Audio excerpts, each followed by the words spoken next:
खुलुमबाय नोंथांमोनखौ आंनि गोदान आपडेट चेनेलाव फिन बरायफिननाय थालायबाय। दिनै आं नोंथांमोनजों जोबोद इम्पर्टेन्ट खोथा रायलायगोन आरो लोगोसे नोंथांमोनाबो गोसो होनानै खोनासंबानो जाबाय।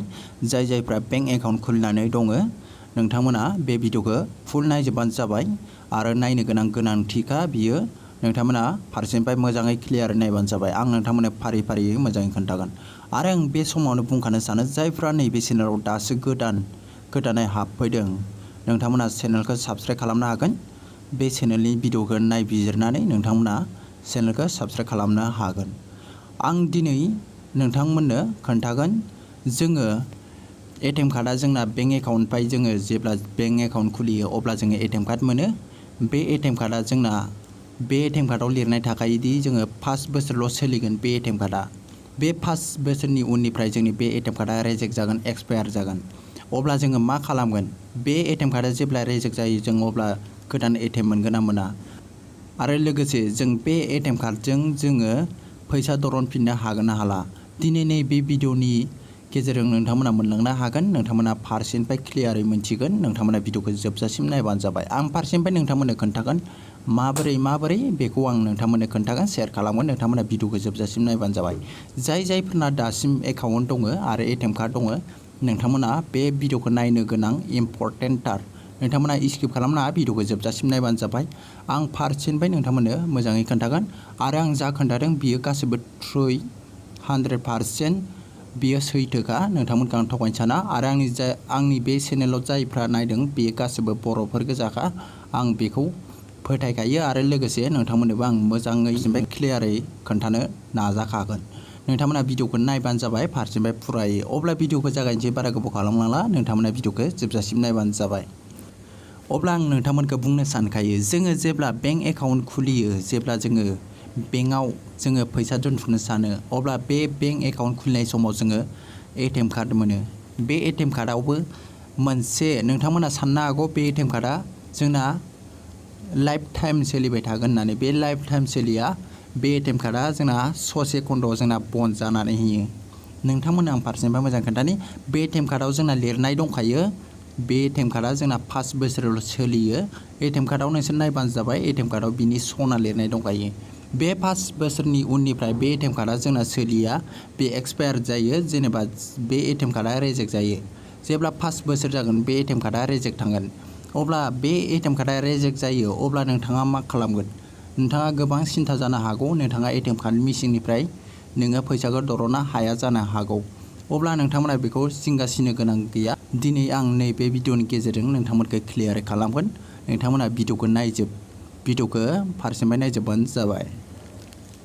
जोंना जेब्ला एटिएम कार्डआ रिजेक्ट थांनो नागिरो आरो लोगोसे रिजेक्ट थांबाय, जोंना बे एक्सपायार जाबाय एटिएम कार्डआ, अब्ला नोंथांमोना जेबो जिंगासिनांगौ गैया। नोंथांमोना नोंथांनि पस्ट अफिस, नोंथांनि एरियानि पस्ट अफिसाव नोंथाङा लायनो हागोन बे एटिएम कार्डखौ। बेंक ब्रान्सनिफ्राय बे एटिएम कार्डखौ बिसोरो गोदान डिलिभारि खालामनानै हरखायो। बिसोरो बे एटिएम कार्डखौ गोदानै रिनिउ खालामनानै हरो।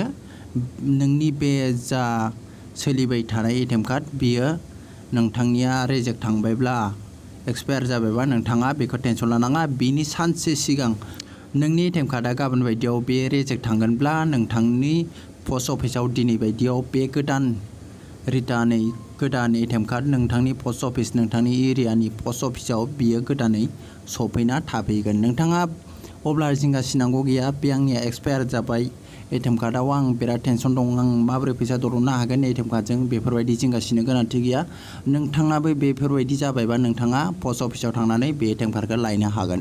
100% आं नोंथांमोननो बुंहरदों। नोंथांमोना खनसे जायफोरना बेफोरबायदि एक्सपायार जाबाय नोंथांमोननि एटिएम कार्डआ, नोंथांमोना गावबा गावनि पस्ट अफिसाव थांनानै लायनो हागोन आरो मोनखागोन। नोंथांमोना पस्ट अफिसाव थानाय मानसिफोरनाव सोंबानो जाबाय आरो बिथांमोना मोजाङै बुङाखैब्ला नोंथांमोना चेक खालामबानो जाबाय। चेक खालामना लाबो।